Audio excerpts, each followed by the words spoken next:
Niceness of reggae music. Extra dose of entertainment. When the thing is nice, we have to do it twice.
Tonight, we dive into the critical developments shaping our democracy as the interviews for the reconstitution of the electoral body have now entered their third week.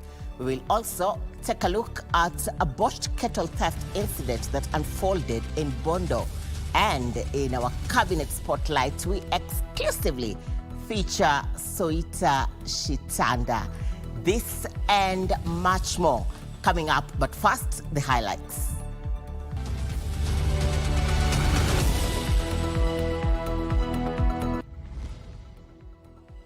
The fall of auctioneer's hammer. High Court okays public auction of Presidential Economic Advisor Moses Kuria's multi-million shilling property. 60 days in captivity. Al-Shabaab sets free 5 Mandera County chiefs held hostage since February.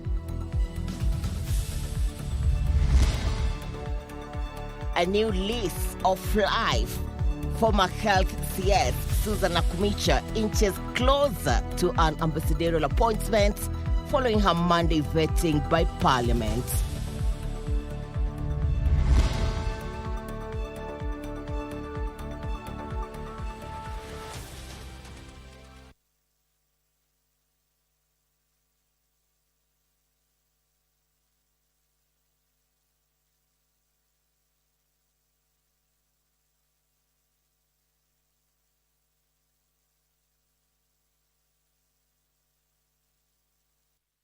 A very warm welcome to the broadcast. My name is Muchuma Odim. My colleague Tom Boyer is away this evening. Our sign language expert tonight is Susan Thuku. On to our lead story. 5 chiefs abducted in Mandera County by suspected Al-Shabaab militants while traveling to Elwak town in February this year have been released. Interior Cabinet Secretary Kipchumba Murkomen, who has begun his 6th-day walking tour of the coast region, says the chiefs are now in the hands of Kenyan officials and the process of reuniting them with their families is ongoing. Here is that report. The 5 chiefs who were traveling in a car heading to Elwak for official duty were hijacked at Resuki village on 3rd February this year.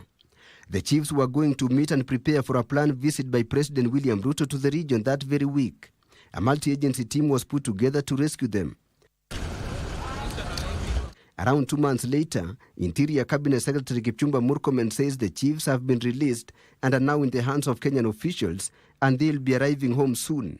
We will be commenting further in the near future, once our chiefs are within the country, and we'll give you even more updates on the progress and what we are doing. The chiefs have been released after 60 days in captivity in Somalia.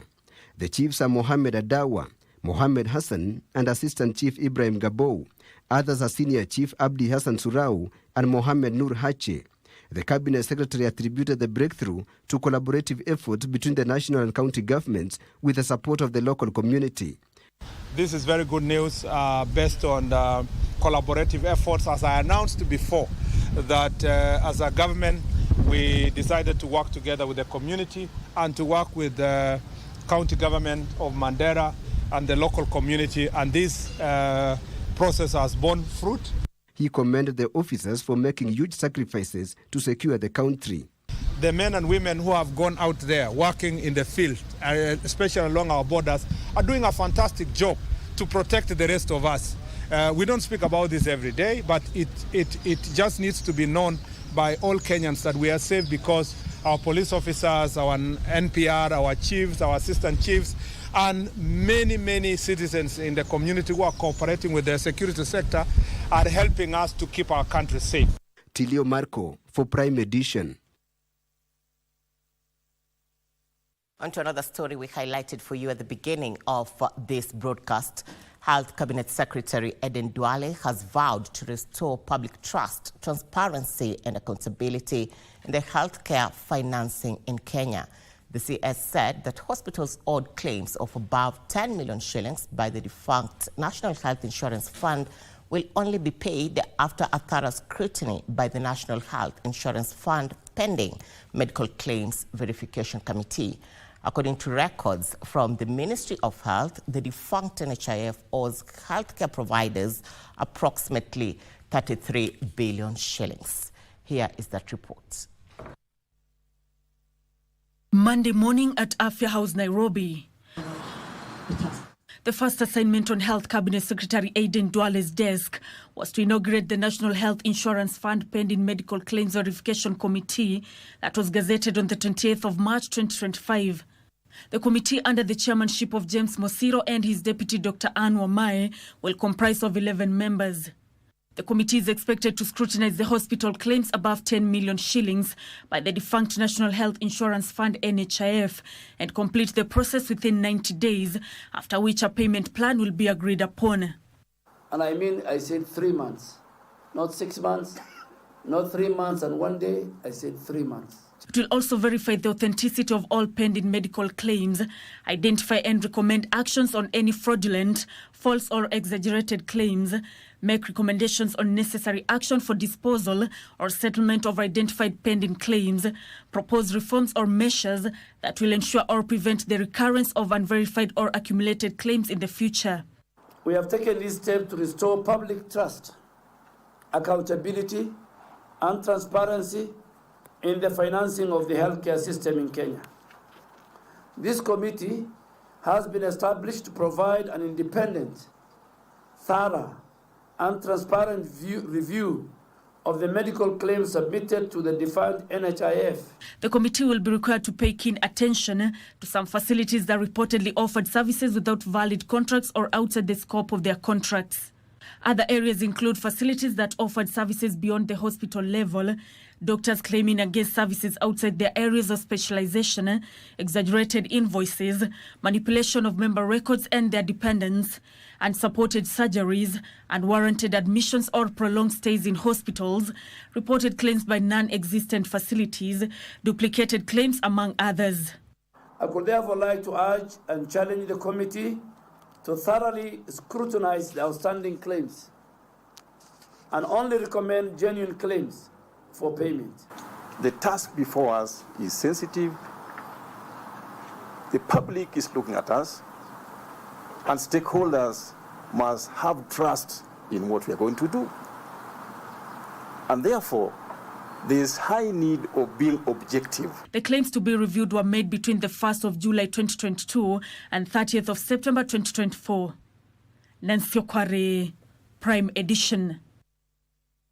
Meanwhile, former Health Cabinet Secretary Susan Nakhumicha and former Health Principal Secretary Engineer Peter Tum were at pains to explain scandal in the health docket during their tenure as they were vetted by legislators. The duo were grilled on their suitability to hold public office by the National Assembly Committee on Defense and Foreign Relations on the 3.7 billion shilling scandal that rocked the Ministry of Health, as well as claims of mismanagement and the persistent strikes by medics that threatened to cripple the public health sector, as now reported by Gladys Mungai. It was a day of grilling for former Health Cabinet Secretary Susan Nakhumicha and former Health Principal Secretary Peter Toom as they face the National Assembly Committee on Defense over their suitability for the post of permanent UN Habitat Representative in Nairobi and Democratic Republic of Congo Ambassador, respectively. The ghost of a 3.7 billion shillings mosquito net scandal during their tenure at Afya House returned to haunt them, with their integrity and shifting roles in government put to question. What is the reason for the appointing officer to change your roles so frequently? Is it because you are not a good performer? Who is that particular person who instructed that the tendering process be removed from your department? It wasn't for any other procurement. It was the specific one for mosquito nets, removed from my department, given to another department to handle for purposes of procuring, and you know the rest is history.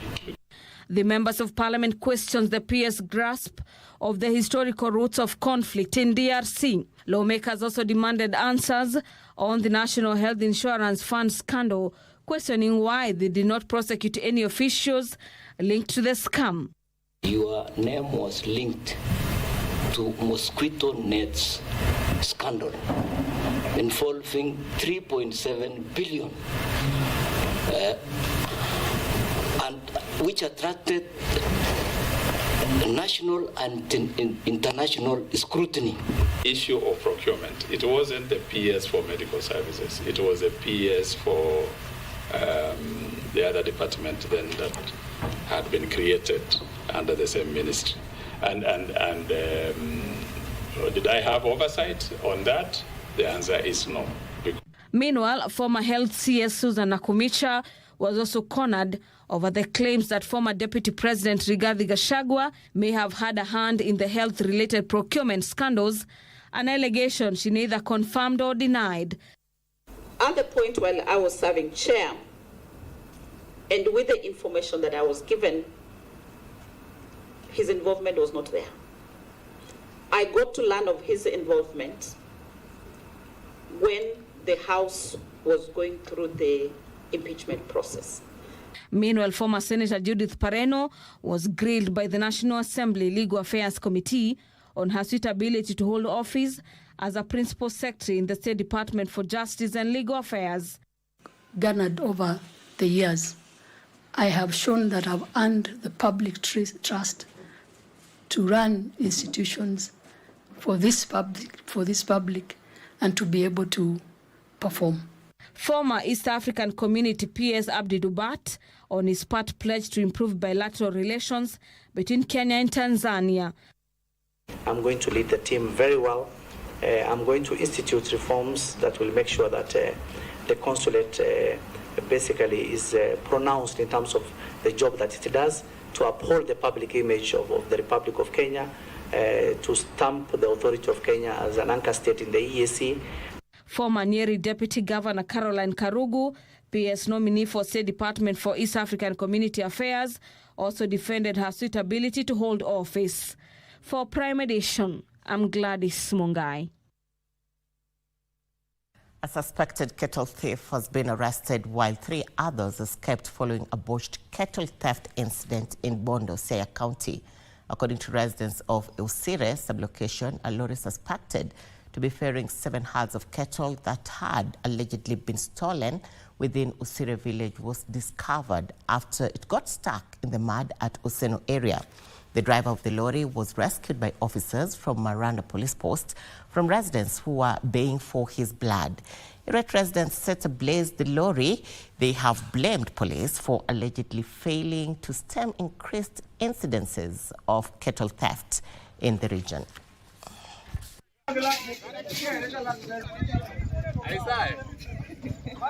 People have been complaining that their cows has been taken away with foreign people, of which we don't know them. We are very angry with what has been happening, and the government has been listening to that, our complaint. People have been reporting to them daily, and they have not been taking any action. Leo hii siku yao imefika. Tumewapata kama wameiba ng'ombe 7 ya majirani hapa, hata yangu pia ilikuwa hapo. Tukachukua ujukumu yetu hapa ya kuchoma hiyo gari. Tumechoma gari ya kuchoma kabisa. Serikali aweze kusaidia sisi kwa ile kitu ambayo inafanyika katika area hii.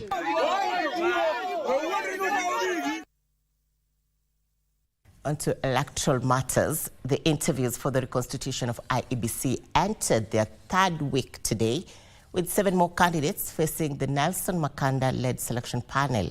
Among those grilled today was Godfrey Ninito Lemiso, a former IEBC manager who was forced to defend his integrity after the 2013 election fraud case. Also under pressure was George Onyango Jobando, who has worked with IEBC for 13 years but faced tough questions about his record. Ben Chumba reports. The past of former IEBC manager for electoral planning and logistics Godfrey Ninito Lemito, who resigned following an election fraud case in 2013, came back to haunt him as he presented himself before the Nelson Makanda-led panel. I went to the due process of the court, and the court cleared me. So I am as innocent as any other person now. I went to DCI. They gave me a clearance certificate. Lemiso was forced to justify his suitability to meet Chapter 6 of the Constitution on Leadership and Integrity. And I don't believe I did it. I was not involved. I wasn't involved. It is true, I resigned. Again, people change jobs. George Onyango Jabando, who has been with the electoral body for 13 years and played a key role in the 2010 referendum, was questioned about his conduct during his tenure. He faced queries about his failure to implement mobile voter registration centers despite his long service at the commission. When I was in Samburu, a case example, the area is so vast that if you don't create mobile clinics, you cannot reach as many people as possible. I'm asking why haven't you done that already instead of waiting to when you become a commissioner to do it? Why haven't you done it in the last 13 years? No, that's why I'm saying it's there, but during mass voter registration. Next in line was Gideon Kipkoech Mutai, County Attorney for Kericho. Mutai was questioned on how he will apply the core principles of leadership and integrity at the IEBC if appointed. How are you sure that if you are appointed a commissioner, you are the one who will chair the legal committee? Because that is where my skill is predominant. And if there is another lawyer, then I'll be able to serve in any other committee, but I'll be willing to support. We will be working as a team, collective responsibility. Grace Oprin Amule, chair of the Audit Committee for West Pokot County Assembly, also faced the panel, being challenged on how she will address the barriers women face in the electoral processes. How do we make sure they are not harassed and that they have easy access to these polling stations and even given priority when they are voting in the line? Some of them have children and they have children to go and take care of. Do we have policies in place? Others who faced the Nelson Makanda panel were Ali Kisiula Mutisia, Humphrey Kimani Njuguna, and Joy Brenda Masinde. Ben Chumba, Prime Edition. All right, from the IEBC Commissioner's interviews to the corridors of justice. The High Court has given the green light for the auction of properties belonging to Senior Economic Advisor Moses Kuria. In a ruling delivered early today, Justice Alem Visram declined to stop the auction by Garam Investments Limited on grounds that Kuria had failed to meet his loan obligations. The ruling now paves the way for the auction set for Tuesday, 8th of April. Our court reporter, Letua Deborah, has details of this and other stories from the corridors of justice in our segment, Scales of Justice. President's Economic Advisor Moses Kuria was duly notified of the impending action. and had ample time to settle the debt on a loan secured using high-value properties belonging to Kuria located in Ruaka and Juja, Kiambu County, but did not act. Justice Alim Visram found that there were no sufficient grounds to grant an injunction stopping the auction. In another legal development, the Kibera Law Courts on Monday ordered the continued detention of Eric Mutinda for 21 days as investigations into the murder of a multimedia university student intensify. Principal Magistrate Zainab Abdul directed that the suspect be held at Capitol Hill Police Station until April 28th to allow the DNA analysis and mental evaluation. The suspect was arrested on April 4th, 3 days after the alleged killing of a 22-year-old student within the university premises. Serious questions that we have posed to the court and to the Director of Public Prosecution and the Director of the DCI is up to what level of either negligence or culpability did the university get involved itself into this matter. Prosecutors argue that the case points to suspected femicide, a charge that carries the death penalty, and warned that the suspect may interfere with the ongoing probe if released. It's believed that the respondent is highly connected in this case. So far, the investigating officer is yet to submit the exhibits which were found at the scene of crime to the government analyst for analysis. My client is not accused, and therefore not being accused should not be held and have his constitutional right under Article 29 of the right to liberty arbitrarily. Litua Debra for Prime Edition. Let's now shift gears. Prime Cabinet Secretary Musalia Mudavadi says the government is committed to supporting agricultural research to address food security in the face of the rampant increasing population. Speaking at the UN complex in Gigiri while opening the consultative group on International Agricultural Research Science Week, Mudavadi said the forum provides an opportunity for agricultural researchers to come up with solutions that will help mitigate challenges plaguing the sector.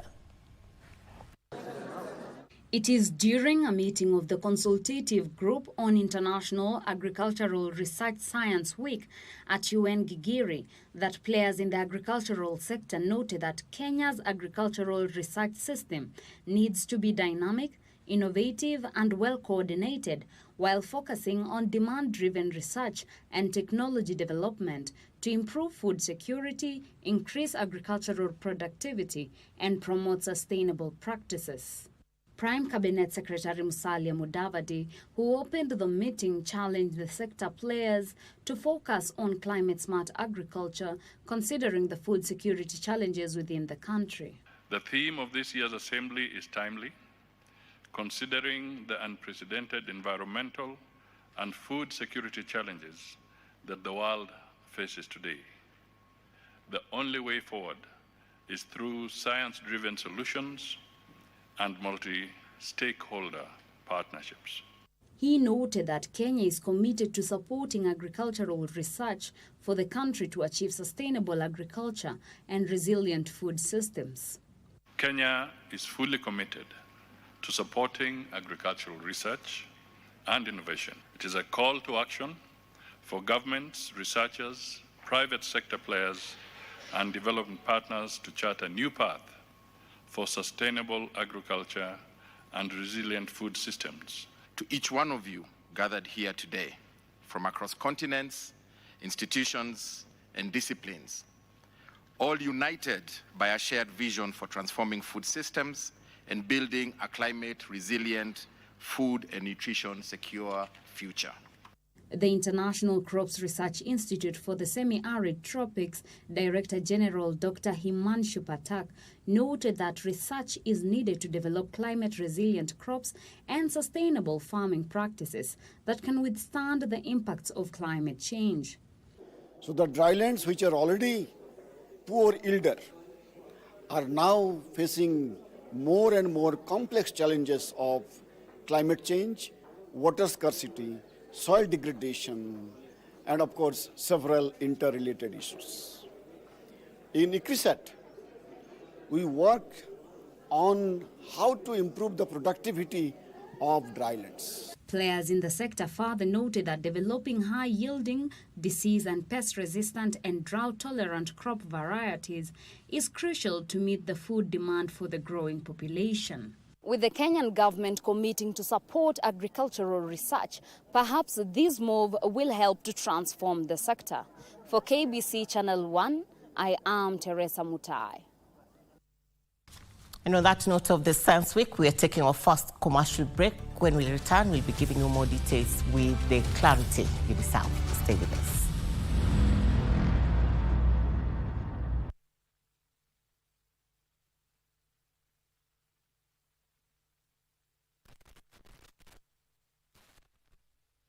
Inuka na loto moto sasa kwa star 570 hash option ya 4 kuna kashamba juja na nika 50 by 100 worth 1.7 million Kenyan shillings. Na hii si shamba tu, iko kwa prime location few minutes from Juja town. Stima yako iko ndani na kama ni development rapid and so promising. Na mambo ya landlord mwisho wa mwanzo ni hapa. Ukishinda hili shamba tunakuongeza 1 million Kenyan shillings ujijengee nyumba yako kwa shamba yako. Kuinuka na loto moto ni kucheza sasa hivi kupitia star 570 hash option ya 4 au register deposit na ucheze sasa hivi kwa www.tushinde.com na ujishindie shamba hili na addition of 1 million Kenyan shillings. Inuka na loto moto.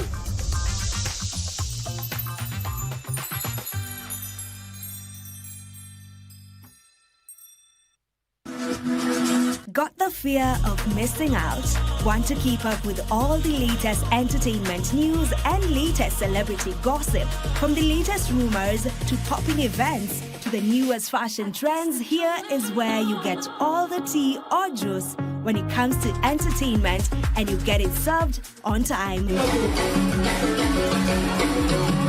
All that and so much more on Grapevine every single Monday from 10 p.m. and a rerun every Tuesday from 2 p.m. only on KBC Channel 1. Remember, if you did not see it on Grapevine, then it most probably never happened.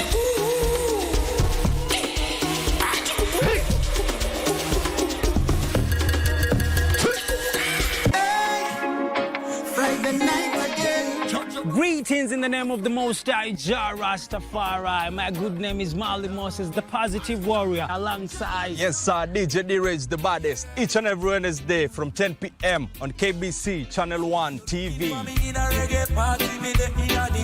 Tunakuletea the biggest reggae party in 254 in a yard extra. Extra niceness of reggae music. Extra dose of entertainment. When the thing is nice, we have to do it twice.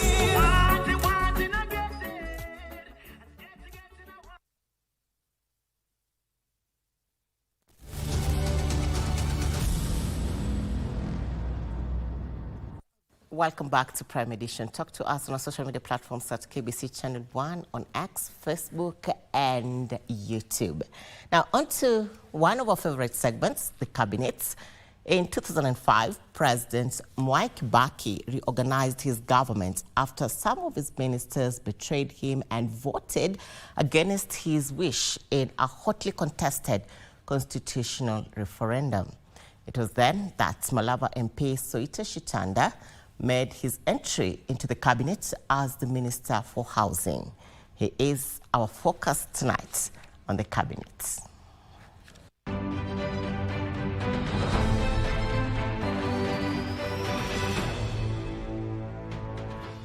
Born on 9th November 1959 in Kakamega, Peter Soita Shitanda first got into elective politics at the age of 38 when he contested in the 1997 general election, winning the Malava parliamentary seat on a Ford Kenya ticket.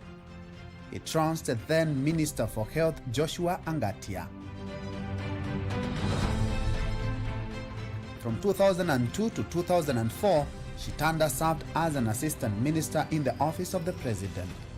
He was appointed to cabinet in 2005, following a midterm cabinet reshuffle taking over the housing docket. The reshuffle was necessitated by the government's defeat in a referendum where it had supported a change in the constitution. President Kibaki fired those in his cabinet who voted against the government's stand.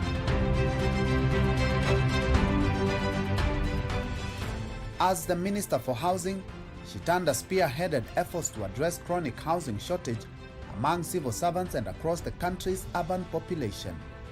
It was during his helm at the Housing Ministry that the government on October 12, 2012, launched a flagship housing project, the Ngara Civil Servant Housing Estate, at only 5% interest on loans advanced to the government's workers.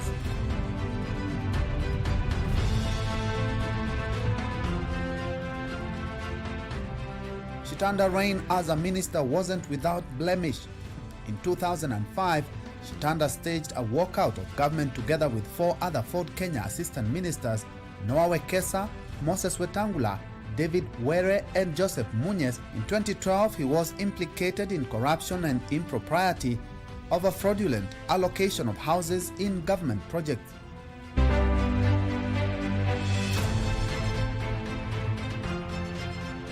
After 8 years in cabinet, Chitanda unsuccessfully participated in the Kakamega gubernatorial race in 2013 but lost to Wycliffe Oparanya. Before his death in 2016, the career accountant had served as the chairman of the Board of Agricultural Development Corporation ADC for. And this is a big one. South Africa's Bajabulile Swazi Tshabalala is seeking to replace Dr. Akinwumi Adesina as the next president of the African Development Bank. Tshabalala is in Kenya to seek the country's support for the continent's top bank and will be battling out with 5 other contenders in the May 29, 2025 election. Others seeking the position include Hot Amadou of Senegal, Dr. Samuel Munzele of Zambia, Sudi Ould of Mauritania, and Abbas Mohammed of Chad. Our reporter Giverson Maina had a sit-down with Tshabalala on her tour to the country. Take a look. Hello and welcome. My name is Giverson Maina, and this is One-on-One with South Africa's economist, Bajabulile Swazi Tshabalala. She's vying to become the next president of the African Development Bank to replace the outgoing president, Akinwumi Adesina of Nigeria. Thank you for making time for Kenya Broadcasting Corporation, and welcome to Kenya. Thank you. Is this your first time in Kenya? No, I've been to Kenya several times, and I've been here for work, and I've been here for holiday, and I've always had wonderful experiences, so it's a pleasure to be back. Where were you coming from when you landed in Kenya? Are you coming from another country? Yes, of course, we are in the middle of the campaign of visiting different countries, soliciting support. I'm here with the President Ramaphosa Special Envoy, Ayanda Dlodlo, and we just came back. We just came from Ghana. Yeah. Why do you think you're the best fit for this job of the president of the African Development Bank to replace Akinwumi Adesina of Nigeria? Where do you think you should be the next president? So first of all, let me just clarify. I joined the bank in 2018 as the Vice President of Finance and CFO. And then I was promoted in 2021 to be the Senior Vice President of the bank. So I was at the bank for a total of 6 years, and I worked with President Adesina throughout that 6-year period, and I think he's done a remarkable job for the African Development Bank. But I do think that, we find ourselves in a very complicated geopolitical world. And I think it's quite clear that traditional ways of funding development have to change. We know that a lot of the traditional donors to development institutions are facing their own challenges. And we know that over the last 15 years, in fact, and even more, overseas development assistance has been dropping. So what I'm interested in is exploring ways in which we can innovate when it comes to finance and also how we can, as an institution, also improve our delivery. Because as you know, the G20 set up a working group to look at MDB reforms. And one of the things that they wanted MDBs to do is to be more efficient and effective. And I'm very interested in doing that because I think Africa needs the African Development Bank to deliver very quickly and to be agile as well. So I think what I bring to the African Development Bank is years of private sector experience. And if you think about the fact that we have to start mobilizing financial support from the private sector, I understand how they think. I understand what they require to be able to finance development at the scale that we require. So that's number one. Secondly, I think that as a former insider in the African Development Bank, I understand how the organization works. I understand its challenges. I've worked with its extremely talented people, and I think I can get the best out of that organization in the context in which we find ourselves. I also have a track record. So if you look at what I've been able to do within the bank during the short time that I was there, from looking at or developing a new framework for risk management for the bank, I did that, the long-term financial sustainability framework, but I also introduced a new instrument for mobilizing institutional funds, the hybrid capital. I'm sure you've heard of it. I introduced that idea to the African Development Bank and worked on it with the team to be the first MDB to actually issue hybrid capital. And as you know, a whole bunch of other MDBs are now looking to issue hybrid capital. Is the dream of Africa Free Trade Area achievable?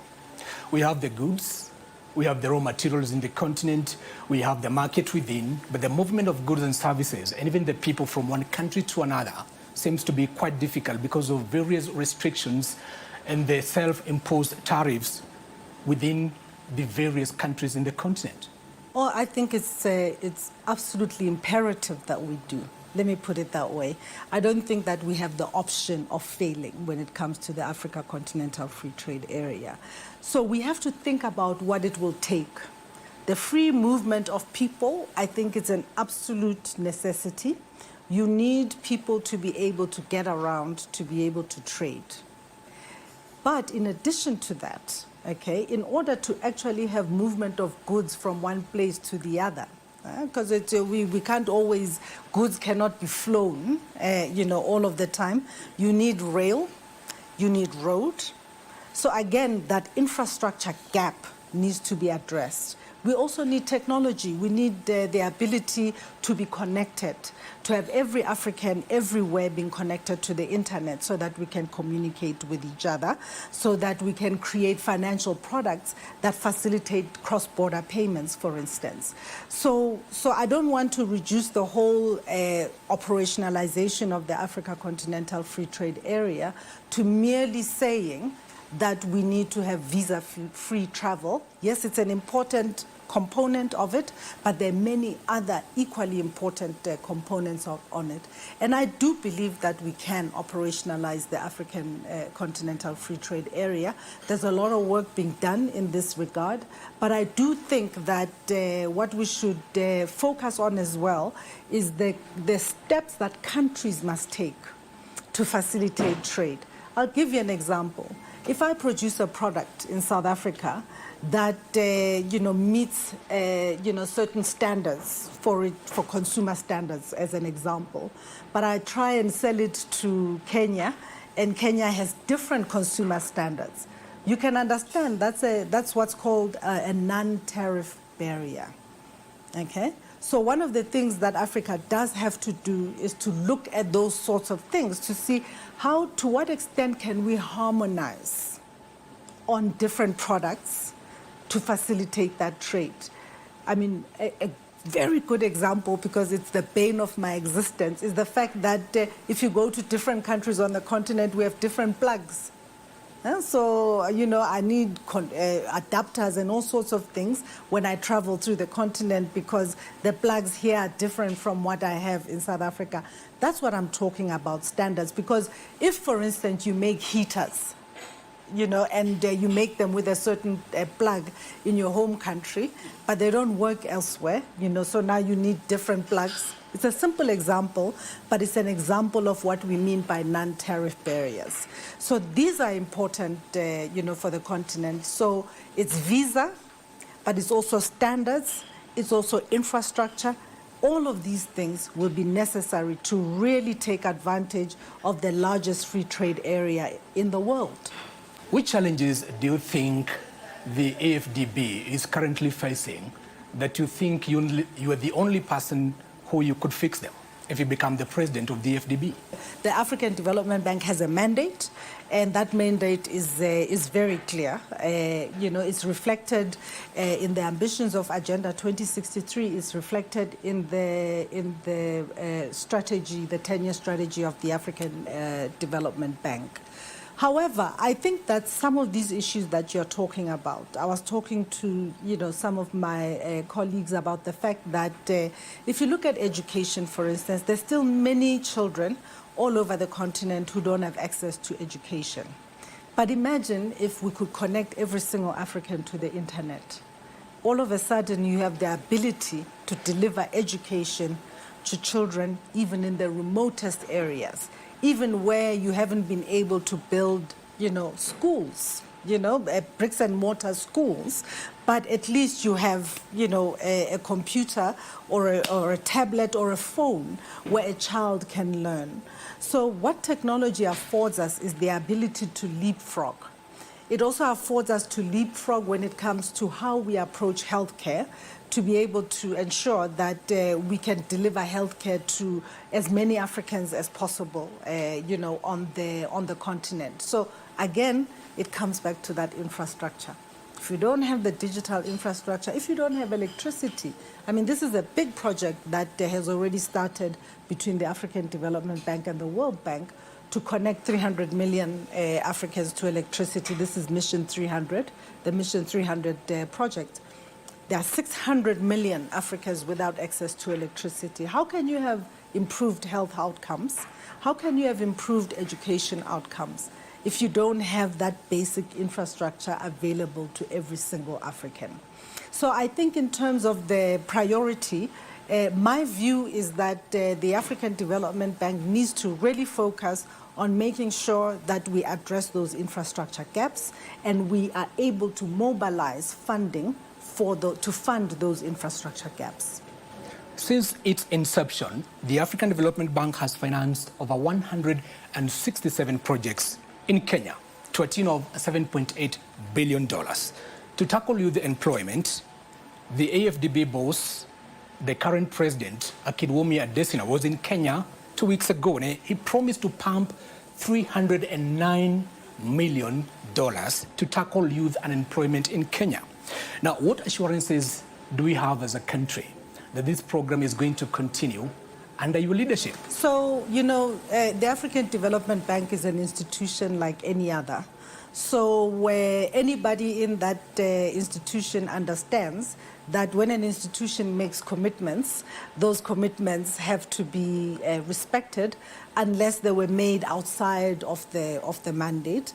As far as I'm concerned, I think, if I'm not mistaken, this is all part of the Youth Entrepreneurship Investment Banks, which is an approved strategy of the African Development Bank, one that I particularly like as well, which is really supporting young entrepreneurs to go, from being small entrepreneurs who were, surviving hand to mouth to growing. And I think that there are ways that we can do that in partnership, with others, and to provide not only financing, but also technical assistance, which is also just as important for young entrepreneurs. So absolutely, I think that, my view is that, in fact, coming into the bank, I would look to see how many of those approved projects are actually being implemented at the speed required. Now, Madam Swazi, corruption is one of the biggest challenges that this continent continues to face, because various countries or governments, some of them, it's been reported that they have embezzled the funds or they have failed to implement the projects that have been funded by the African Development Fund. what will you do to this problem? How will you address this problem if your bid becomes successful on 29th of May, 2025? So first of all, I don't know how true that is. You know, the multilateral development banks have very strict standards for dispersing money. So I cannot believe that money was dispersed to a project corruptly, and then we kept giving that project, money.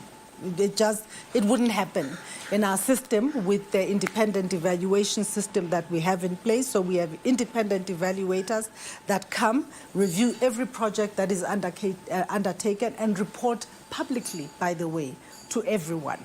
Now, there are challenges with every project. So, for instance, some procurement processes in some countries are not at the level that is required. For instance, if you're implementing a large multi-year project that's, hundreds of millions of dollars, and you don't have a strong procurement system, you don't have strong oversight on the way that, you manage that, procurement, then you can run into problems. But the bank's position always is that we will come in and help countries to strengthen their capacity in that regard. So where corruption is a problem in Africa, I'm not denying that. I'm just trying to clarify that I'm not sure if that's a fair characterization for AFDB projects.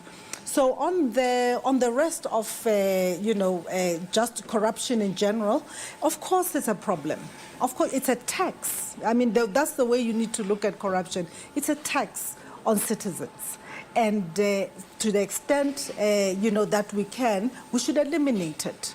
Because these are funds that could be used for the development of Africa. These are funds that could be used for the health care of Africans. These are funds that could be used for the education of Africans and implementation. So as much as possible, it should be eliminated. But this is not something that the African Development Bank can do alone. I think that there's a role for citizens to play, and there's a role also for government to focus on improving the oversight to make sure that this kind of corruption cannot take place. And finally, how do you rate the success of the African Development Bank over the years, or the years you've known it, or since its inception? So the bank has been around for 60 years. In fact, it celebrated its 60th anniversary last year. And I think it started from very humble beginnings, a decision of the Organization of African Unity in forming that bank when only Africans were shareholders in the bank. So there's been, so many changes in the institution that what you see today is a culmination of efforts over very many years by different presidents of the bank, hopefully each one of them building on the work done by the previous one. So today we sit with a bank which is AAA rated. The people don't realize that the African Development Bank wasn't always AAA rated, but today it is. It also has the largest capital that it's ever had, about $315 or $318 billion. And it's a bank that has over 2,000 very talented staff from all over the continent and all over the world. It's also one that is delivering on a lot of projects over those 60 years. But Africa needs more, and there's more that can be done. And this is what I want to be able to contribute to the African Development Bank. That's where we end our interview with South Africa's renowned economist, Bajabulile Swazi Tshabalala. She's seeking for the presidency of the African Development Bank come the elections of 29th May 2025. And we wish you all the best, Madam Swazi, in your bid. Thank you very much. And welcome to Kenya again. And if you win, please come back. I will. I will. My name is Giverson Minor. Do have a good time.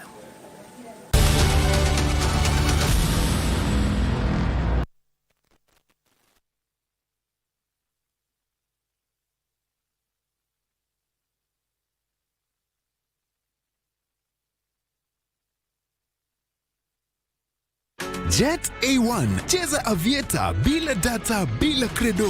Dial *892# for instant takeoff. Pepea bila pressure kucrash au kucash out. Aviator bila data, aviator bila credo. Uko na kabambe, wewe pia ni rubani mnoma. Dial *892#. Jet A1, michezobet.com. Cheza kwa kuwajibika. Kushiriki ni miaka 18 au zaidi. BCLB license number 0000664. Wellness is important in our daily lives so that instead of just surviving, we should be thriving. Ways to prevent a stroke or heart attack is for you to know what conditions you have by regular checkup. People don't know they have hypertension. They don't know they have diabetes. I was pre-diabetic. I was afraid of getting lifestyle diseases because I come from a family that has lifestyle diseases. How do you know if your cough is due to a serious condition? We'll have some answers. Stay well and strive to make every day a healthy day.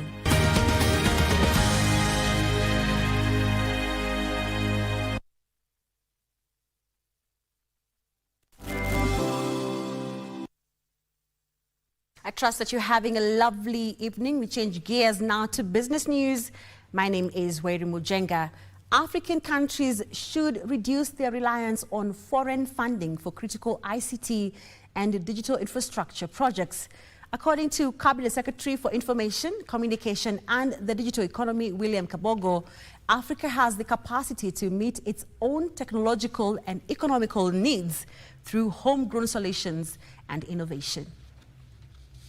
Data shows Africa's internet penetration rate hovers 43%, well below the global average. Yet, the potential is immense.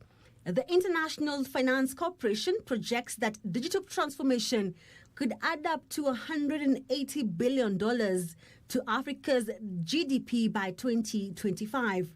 At the International Communication Union Regional Development Forum in Nairobi, speakers called for urgent action to support Africa's digital transformation and accelerate its shift to a digital economy by the year 2028. This includes scaling up innovation, expanding broadband infrastructure, enhancing connectivity, integrating emerging technologies, and harmonizing digital policies. How do we build local digital platforms that are called home to our countries, Kenya and the continent? How do we build e-commerce platforms? How do we grow innovation? How do we enable startups to grow? Africa is developing pretty fast, and affordability has become possible in terms of devices and also the use of connectivity. We also see that in the trends, mobile broadband is the primary platform which is helping the world to communicate. Kabogo says Africa should strive to cut dependency on foreign funding. Let me tell you, we can get our own funding. All we need to do is be careful about what our priorities are. Instead, he says, Africa should focus on intra-African data exchange, knowledge sharing, and capacity building to keep pace with rapid technological change. If you go to Nigeria, a very fast-moving society, they have their successes. When you come to Nairobi, we say we are the Silicon Savannah of Africa. If we cross-change in between ourselves, we should be able to get to the top and then tell our development partners, this is what we think you can do with us, as opposed to them telling us this is where we think we can help you do the following. Delegates emphasized the need to build synergies across countries, establish a dedicated funding agency, and prioritize homegrown solutions that reflect African realities and aspirations. Establishing a fund for Africa for building the capacity for infrastructure is very important. We need to begin to share. I think that we as the continent need to take the lead on this.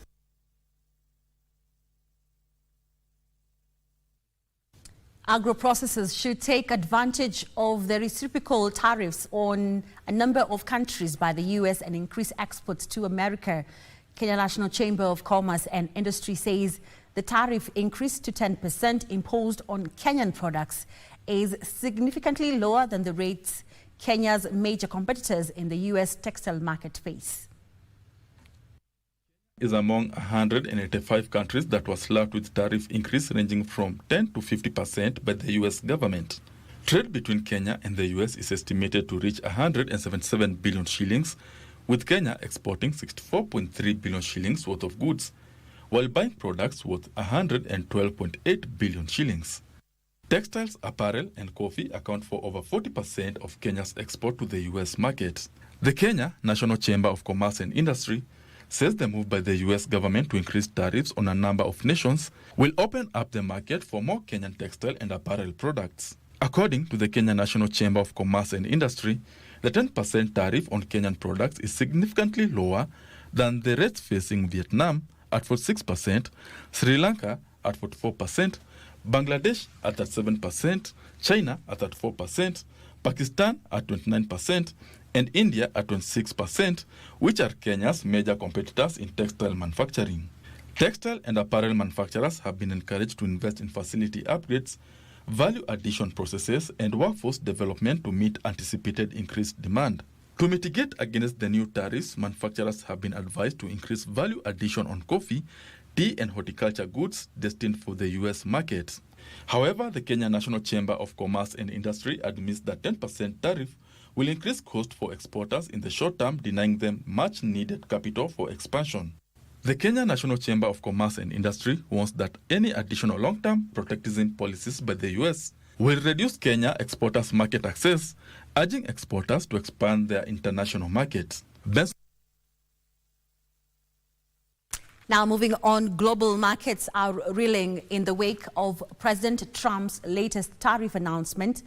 From Wall Street to Asia to the Middle East, stocks have taken a sharp dive, fueling fresh fears of a looming recession.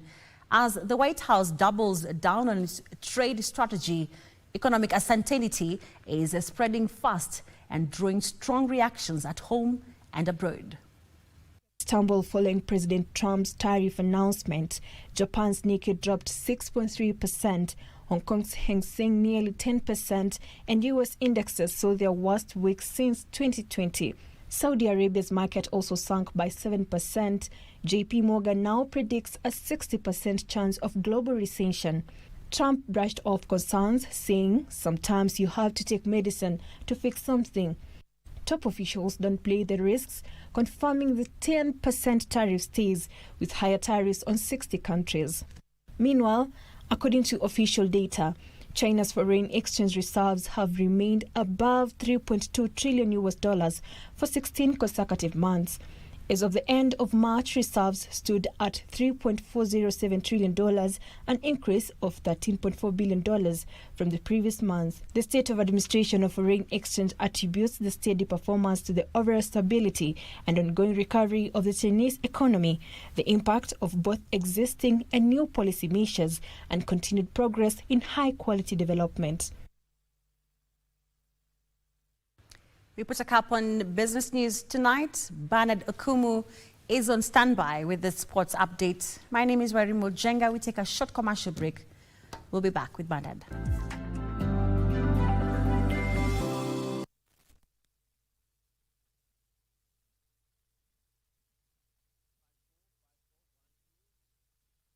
Kupitia star 570 hash tunakupa nafasi ya kuchomoka na this beautiful Mazda Demio.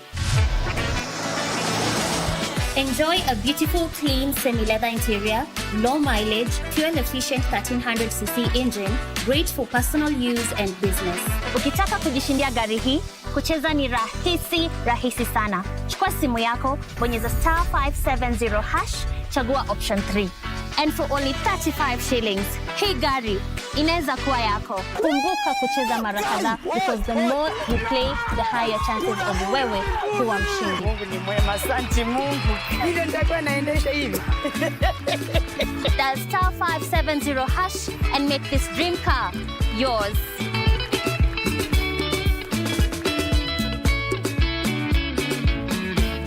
Cheza Loto Moto.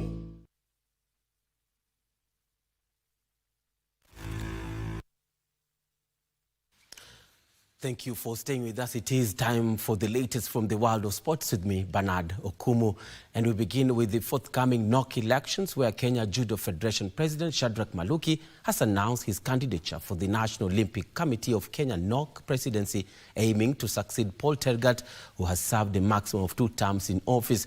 The NOC election is set for the 24th of this month, with Maluki set to face off with the current Secretary General Francis Mutuku for the president's position, which goes for a 4-year tenure.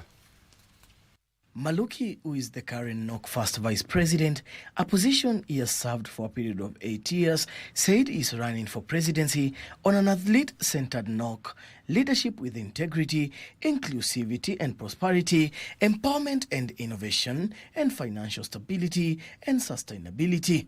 The only way to ensure that the so-called small federations also go onto the podium and stop just representing us, they be there to compete and win medals, is to ensure that we embark on the youth programs for all the federations.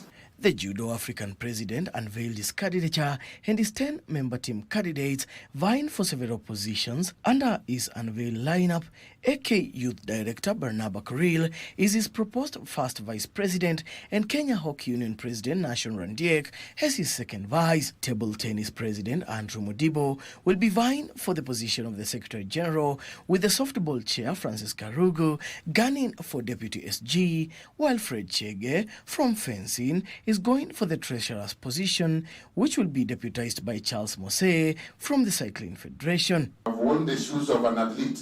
I've been an international athlete representing my country in judo. I have done it for my country. I've been the deputy president, loyal to my president, Dr. Paul Tergat, for the last 8 years. I know the tricks I've learned from the best. I am equipped to take this position. 2-time Olympic marathon champion Eliud Kipchoge has been fronted as an athlete representative, while Lilian Mududa, Jocelyn Nyambura and rugby president Sasha Mutai will be going for the committee member position. This new dawn as my vision. We share a common vision, loving our country and loving what we know best, developing the sport and growing it together. The NOC election is set for 24th of this month, with Maluki set to face off against his current Secretary General Francis Mutuku. 29 delegates from NOC-affiliated federations will participate in the elections.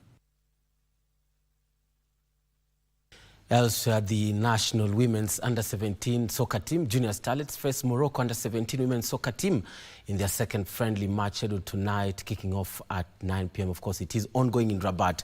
Now, the two teams have played to a 1-1 draw during their first friendly held on Friday. Junior Starlets is using the matches to fine-tune themselves ahead of the 2025 FIFA Under-17 Women's World Cup qualifier against Cameroon. The first leg is scheduled Sunday, April 20th at Nyayo National Stadium, with the return leg set to be played on April 25th away in Yaoundé at Stade Olembe. The aggregate winner of the matches will qualify for the FIFA World Cup Under-17 finals.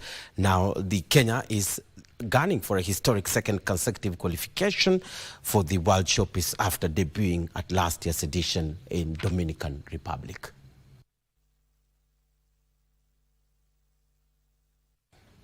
Elsewhere, the National Baseball 5 team are the champions of the WSBC Africa Baseball 5-a-side Championship Eastern Region after beating Uganda 2 straight sets in an entertaining final played at the African Nazarene University.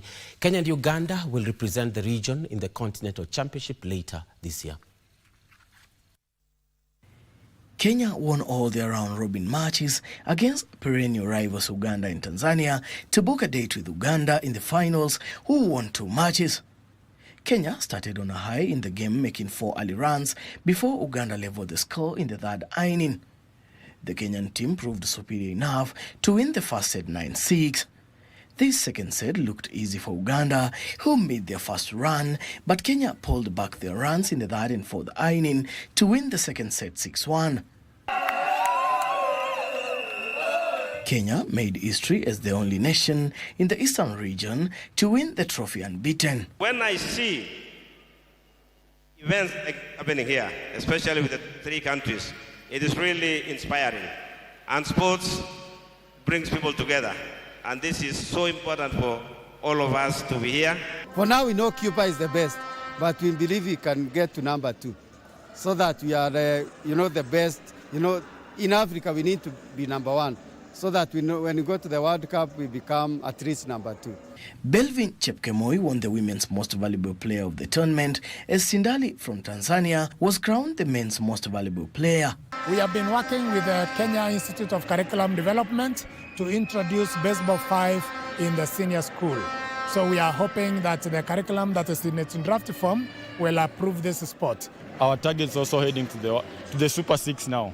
After going to the Super 6 African Championship, we go to Italy. Kenya and Uganda will represent the region in the Continental Championship later this year.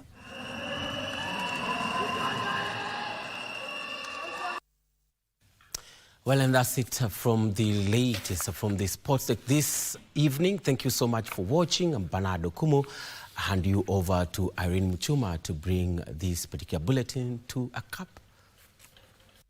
Thank you, Coach Bernardo. Coach bringing us the sports bit. Earlier on, we had Wairi Munjenga with the business news. Our sign language expert tonight is Susan Thuku. Thank you so much for your feedback.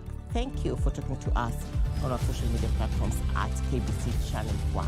For more details on this and many more, do log on to www.kbc.co.ke.